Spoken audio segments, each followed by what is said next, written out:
Une des raisons pour laquelle les outils comme ChatGPT sont devenus si populaires, c'est à cause de la qualité de leur écriture. Plusieurs modèles ont eu des mises à jour qui visaient spécifiquement l'écriture, mais ça m'a inspiré à peut-être mettre en compétition, si on veut, plusieurs modèles. Donc, ce que je vais faire, c'est que je vais montrer dans cette vidéo comment, si vous voulez comparer l'écriture de texte, vous pouvez le faire dans plusieurs modèles. Une façon rapide de pouvoir le faire et deux outils que vous pouvez utiliser pour garder de manière objective la qualité du contenu. Mais bien sûr, au final, c'est vraiment le lecteur ou la lectrice qui décide si le contenu est à la hauteur ou non. N'oubliez pas, si vous voulez appuyer sur j'aime, like pour donner un coup de pouce aux algorithmes pour qu'ils réalisent que cette vidéo, c'est la meilleure vidéo qu'ils n'ont jamais vue de leur vie. C'est quelque part là autour de moi. Alors, comment est-ce que j'ai fait pour faire ce test? Bien sûr, j'ai utilisé l'intelligence artificielle pour me bâtir des cas de test parce que c'est plus facile, c'est plus rapide, ça me permet de tester plusieurs choses. Et je vais prendre ce que l'outil d'intelligence artificielle m'a donné et c'est ce que je vais utiliser pour donner comme travail à quatre outils, quatre LLM, donc quatre modèles de langage. Et les quatre modèles sont, on va afficher ça. Donc les quatre modèles sont ChatGPT, bien sûr, Claude, le, le modèle le plus récent de Google qu'on peut trouver dans Google AI Studio et le chat de Mistral, qui est une compagnie française. ChatGPT est utilisé d'une manière un petit peu différente. En particulier, j'utilise le clavardage temporaire. Pourquoi? Parce que ChatGPT connaît beaucoup d'informations sur moi et quand on met en clavardage temporaire, c'est comme aller en mode incognito dans un navigateur, c'est que ça oublie toutes les informations que ça a sur toi et c'est comme c'est comme une page blanche. Donc, et on voit ici que lorsque je lui ai demandé qu'est-ce que tu sais sur moi, il a dit je ne connais rien sur toi. Les autres outils n'ont pas cette même. Dans ce cas-ci, c'est une problématique, mais c'est pas en général, c'est pas un problème. C'est juste que pour ce cas d'exemple, je veux vraiment quelque chose qui est à peu près vierge. Claude, lui, ne retient pas nécessairement l'information d'une conversation à l'autre. Il permet de créer, de choisir un style d'écriture ou de créer son propre style d'écriture, mais c'est pas ce que je vais faire. Je vais utiliser le mode normal, donc pour ne pas changer d'une façon ou d'une autre. L'outil de Google, Google AI Studio, c'est un outil où on peut tester leurs nouveaux modèles et souvent c'est gratuit et ils font des choses assez intéressantes. Donc des modèles qui ont 2 millions de jetons. Donc on peut mettre des données et puis ils vont l'accepter. Et les modèles expérimentaux sont gratuits. Donc celui que je vais utiliser, c'est Gemini, et bon là on voit le prix normalement si on utilise un vrai modèle, mais moi j'ai utilisé le modèle expérimental Gemini de 11.21 qui, selon les dernières nouvelles, aurait dépassé GPT-4o de OpenAI. Donc on va voir ce que ça va donner.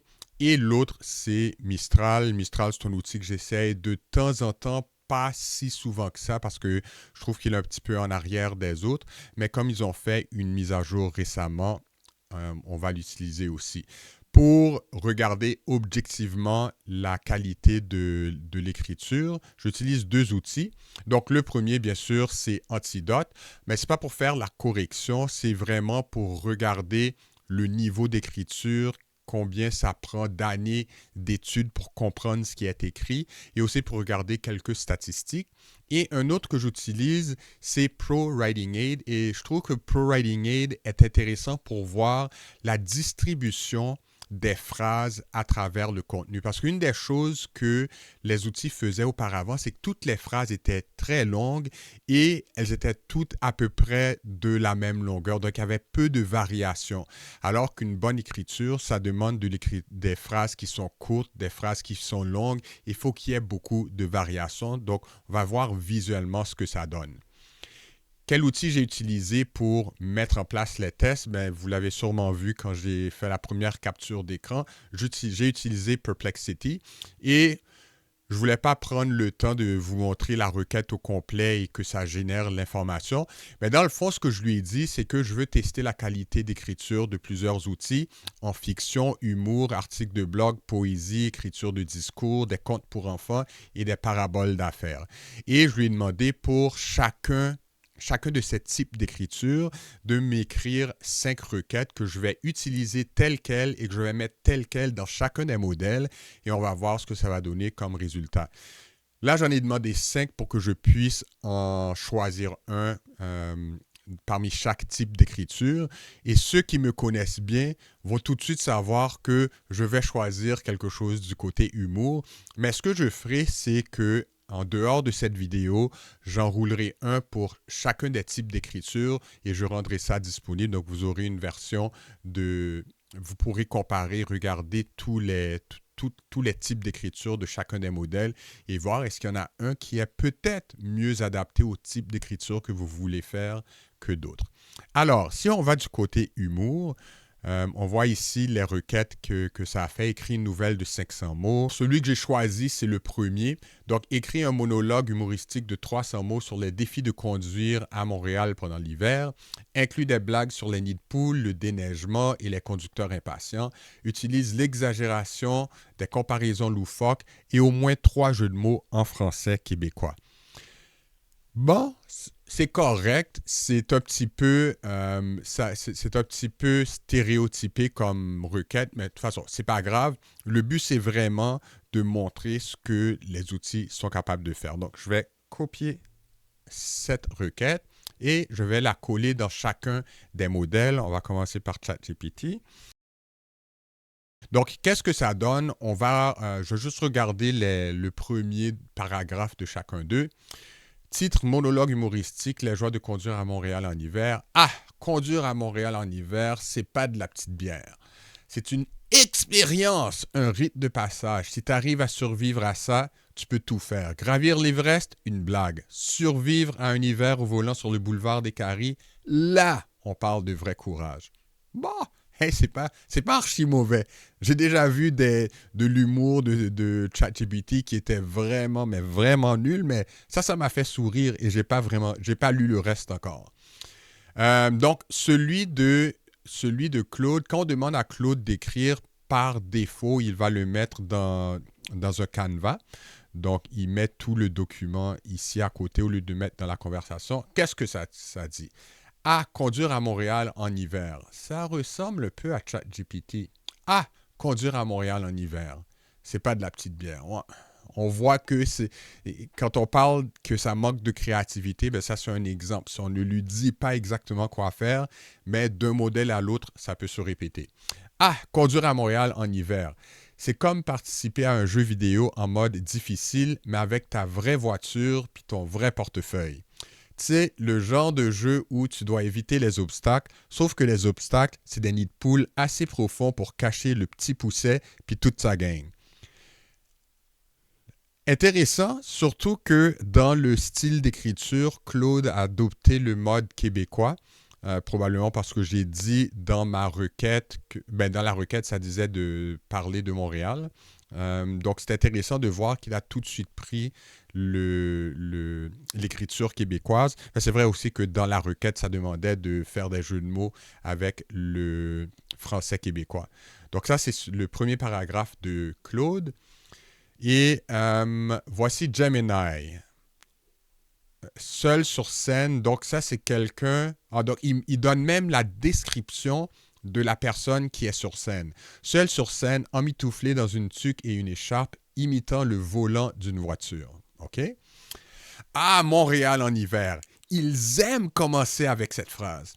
La belle province qu'ils disent. Moi, je dirais plutôt la belle galère. Conduire ici en janvier, c'est pas conduire, c'est faire du rallycross avec une minoune. OK? Les nids de poules, des nids de poules? Non, mes amis, c'est des cratères lunaires. J'ai déjà perdu un enjoliveur, un pneu et presque mon amour-propre dans un de ces trous. J'ai l'impression que la ville engage des géologues pour les trouver, pas des ingénieurs pour les réparer. Oh, c'est pas mal aussi. J'avoue que je suis un petit peu surpris. J'avoue. J'ai depuis longtemps cessé de demander aux outils de faire de l'humour, puis là, c'est pas archi mauvais. Je suis un peu étonné, j'avoue. Euh, le chat de Mistral. Ah, conduire à Montréal en hiver. Ben oui. On dirait qu'il n'y a pas d'autre moyen de commencer. C'est toute une aventure. Imaginez-vous emmitouflé dans votre manteau Canada Goose, prêt à affronter les routes comme si vous partiez en expédition au pôle Nord. Les nids de poules, les nids de poules. Ils sont si nombreux et si profonds qu'on pourrait presque y planter des arbres et créer une forêt urbaine. On dirait que la ville a décidé de transformer les rues en parcours de mini-golf géants. Et que dire des pneus d'hiver? Ils sont tellement essentiels qu'on pourrait les renommer les pneus de survie. OK. Bel effort, mais pas très bon. Et puis, c'est une des raisons pour lesquelles je n'utilise pas vraiment Mistral. C'est parce que pour l'écriture, je trouve qu'il est moins intéressant. Mais il a d'autres fonctionnalités que j'utiliserai peut-être un jour.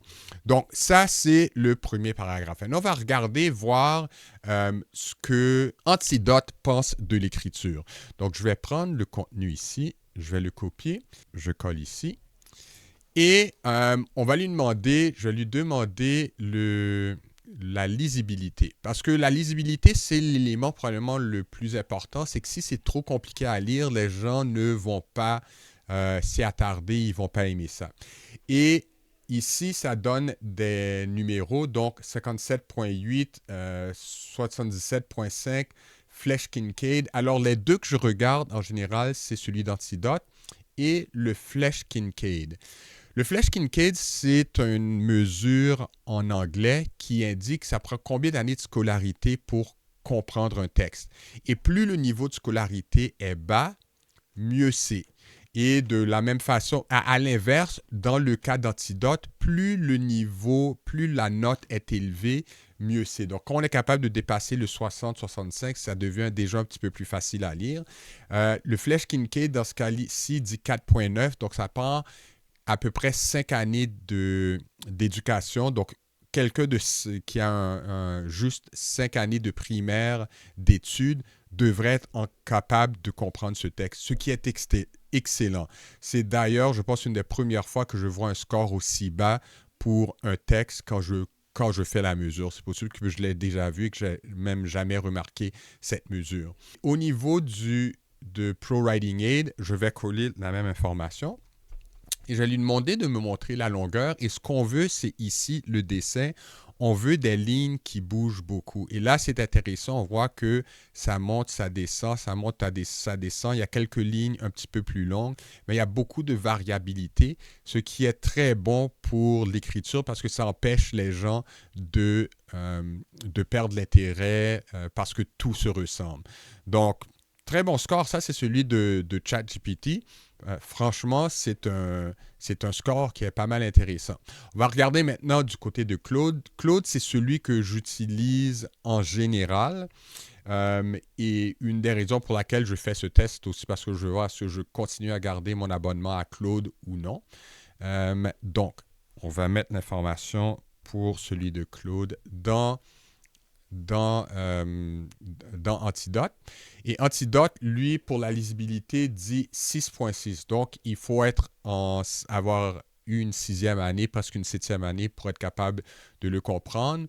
En général, on dit que si l'écriture est pour une 7e année ou moins, c'est correct. Quand on rentre dans 8, 9, 10, 11, là, ça devient plus complexe à lire et les gens risquent d'être moins intéressés ou vont trouver ça trop difficile, surtout sur le web, et vont passer ailleurs. Donc, dans ce cas-ci, 6.6, c'est intéressant comme score. C'est un petit peu plus élevé que ChatGPT, mais pas trop. Si on regarde celui de... Ça, c'est Gemini. Donc, si je prends la même information et que je la mets dans Gemini, ça dit la lisibilité 4.7. Donc, encore une fois, du texte qui est relativement facile à lire. Et le dernier, c'est celui de Mistral. Donc, si je prends une copie de Mistral et que je le mets, ça dit que c'est 5.3. Donc, dans les trois cas, et je me demande si ce n'est pas à cause du type d'écriture qui a été demandé, donc un monologue, les scores sont vraiment bas parce que souvent, en général, c'est 7, 8, 9. J'ai souvent vu du 10, 11, 12 aussi pour la première écriture. Donc, c'est possible que ça soit à cause du style d'écriture qui a demandé. On va regarder la variabilité, encore une fois, pour les trois autres. On a déjà vu ChatGPT, mais là, je vais faire Claude. Donc, Claude, pour la variabilité, qu'est-ce que ça donne? Il y a aussi une certaine variabilité, mais on voit que c'est beaucoup plus prévisible. Ça commence court, long, court, long, court, long. Donc, c'est un petit peu uniforme comme écriture, ce qui peut, à un moment donné, faire en sorte que tu dises, il y a quelque chose qui cloche avec ce qui est écrit, parce que c'est trop uniforme. Même si les longueurs ne sont pas toutes pareilles, le fait que ça utilise le même genre de cadence, et qu'il n'y a pas des hauts, des bas, et ça peut, à un moment donné, faire quelqu'un réaliser qu'il y a quelque chose qui cloche avec l'écriture, même s'il n'est pas certain de ce que c'est. On va regarder maintenant avec Gemini ce que ça fait. Donc, quand je le prends et que je regarde le style d'écriture, Gemini aussi, un petit peu moins, mais on voit qu'au début, c'est vraiment je monte, je descends, je monte, je descends. Il n'y a pas comme de... Mais ici, vers la fin, il y a un petit peu plus de variabilité, mais les phrases vers la fin deviennent un petit peu plus longues. Des phrases de 34 mots, c'est pas mal long. En fait, on dit que garder en dessous de 25 mots par phrase, c'est mieux. Donc, ils ont quelques phrases qui sont un petit peu longues, mais assez grande variabilité. Et dans le cas de Mistral, qu'est-ce que ça dit? Dans le cas de Mistral, c'est... calcul. Donc, on voit que dans le cas de Mistral, il y a beaucoup plus de variations que les autres. C'est encore relativement prévisible parce que la cadence semble se répéter. Ça monte vraiment comme ça. Comme ça, il n'y a pas des hauts et puis des bas plus longs et puis des hauts plus longs. Donc, mais il y a quand même une certaine variabilité dans le texte. Et donc, ça, c'est pour le côté humour. Je vais voir rapidement si je prends un texte un texte plus professionnel. Donc, si je prends, par exemple, une parabole d'affaires, donc, on va prendre, rédige une parabole d'affaires de 550 mots qui parle de leadership, je pense. C'est ça. Il utilise le vol des outardes pour illustrer le principe de leadership. Mais dans ce cas-ci, je vais uniquement regarder au niveau... Je ne vais pas regarder le texte, le contenu du texte lui-même. Je vais juste voir comment les outils analysent le texte. Donc, je vais envoyer dans Claude, dans ChatGPT. Et pendant que les autres écrivent, on va prendre celui de ChatGPT. Et on va l'envoyer pour voir est-ce qu'il y a une grosse différence entre le niveau d'écriture, parce que là, on demande une parabole d'affaires et on voit tout de suite que le niveau d'éducation nécessaire pour comprendre le texte est beaucoup plus élevé. Donc, 10e année, ça serait l'équivalent de secondaire 4. Donc, des phrases plus longues, un texte plus long également. Et si on regarde la variabilité du texte, on voit que c'est plus long et c'est moins variable que lorsque ChatGPT avait fait le monologue. On va regarder rapidement les deux autres aussi. Donc, si je regarde Claude, 14. Donc, ça, 14, on est rendu au niveau universitaire quasiment. Donc, beaucoup plus difficile à lire que j'aurais pensé. Dans le cas de Google, le niveau de lisibilité 12e année, donc secondaire 5, qui n'est pas nécessairement simple à comprendre pour tout le monde. Et le dernier, c'est Mistral. On va voir ce que Mistral dit. Mistral dit 10e année, donc secondaire 4 environ. Donc, on voit que simplement en donnant un type d'écriture aux outils, le niveau de lisibilité devient plus ou moins complexe, la longueur des phrases, le type de mots utilisés, etc. Donc, comme promis, je vais continuer les exemples de mon côté pour regarder ce que ça donne et je vais créer des liens ou des documents que vous pouvez regarder si ça vous intéresse pour voir de quoi ça a l'air quand on donne plusieurs types d'écriture à ces différents outils. Et je vous invite même à l'essayer de votre côté, peut-être même de partager vos résultats pour que d'autres puissent en bénéficier. J'espère que ça vous a plu. Une approche, donc une vidéo qui est différente de ce que je fais d'habitude. Mais en tant que personne qui vit de l'écriture beaucoup, c'est le genre de choses que je trouve importante à regarder parce que lorsque on travaille pour un client ou lorsqu'on veut écrire quelque chose qui a un impact sur un être humain, il faut vraiment que l'écriture se rapproche le plus possible de quelque chose d'humain et que les indices que ça a été fait par une machine ne soient pas très évidents. Et comme je l'ai dit plusieurs fois, ce qui est sorti, ce que j'ai vu aujourd'hui, est de loin meilleur de la dernière fois que j'ai fait des tests comme ça, qui c'était peut-être il y a 9 mois, où les outils, il n'y avait pas d'humour, où l'humour était très mauvais, le texte était trop uniforme, mais maintenant, ça s'est beaucoup amélioré et ils permettent aussi également d'adapter ça. Donc, vous pouvez créer vos propres styles, donc donner de votre écriture aux outils, leur demander d'analyser ça et après ça, lui dire, mais écris un texte sur un sujet donné, mais utilise le même type d'écriture que ce que moi j'ai fait. Bien sûr, en espérant que l'exemple d'écriture que vous donnez, c'est un exemple que vous avez fait et non un exemple qu'un outil a fait pour vous. Sur ce, j'espère que vous avez aimé et on se voit une prochaine fois.